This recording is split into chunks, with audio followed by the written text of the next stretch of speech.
You're listening to the audio production of the Sunset Cove series, Books 1 through 3, The Inn at Ocean's Edge, Mermaid Moon, and Twilight at Blueberry Barrens, by Colleen Coble. Published by Thomas Nelson and performed by Devon O'Day. You're listening to the audio production of The Inn at Ocean's Edge by Colleen Coble, published by Thomas Nelson and read by Devon O'Day. Prologue, July 4, 1989. The sea was near. Though she couldn't see it, she smelled the salt air and heard its roar as it hit the rocks close by. The branches around her held scary shadows.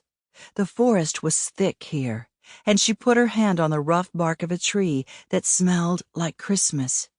Mommy had told her to stay far away from the rocks, but which way are they? It was too dark to tell. She was afraid to move for fear she'd tumble off a cliff. All she'd wanted to do was go fishing.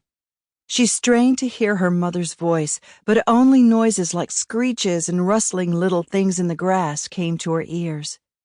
Tears hovered in her eyes and closed her throat.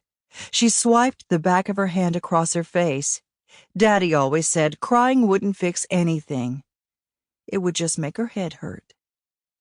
Mommy would be so upset when she saw her torn dress. Daddy had bought it for her, and he would be angry when he saw her mud-splattered tights and patent leather shoes. Somewhere she'd lost the bow in her hair, and stringy locks hung in her eyes. There was something on the ground, and she stopped and picked it up. A lady's scarf that smelled of flowers. She bunched it in her hand and stepped over an umbrella in her path. She stopped and cocked her head. Voices? Even though the angry words were just a mumble, she shivered at how mad he sounded. Then she heard a woman's voice, and she moved toward it. The woman would help her. It might even be Mommy. Tree needles slapped her in the face and made her want to cry even more. But she was a big girl now. Daddy said only babies cried. She pressed her lips together and planted a muddy shoe atop a small shrub to move closer to the voices. As she peered through the leaves, she saw two figures struggling in the forest. She couldn't see their faces, but the smaller figure fell to the ground, and the man leaped on top of her with his hands at her throat. "Stop hurting her!" Her eyes widened as soon as the cry left her mouth. The man turned, and she saw a red pelt tied to his belt. The pointy nose hung at his knee. Sample complete. Ready to continue?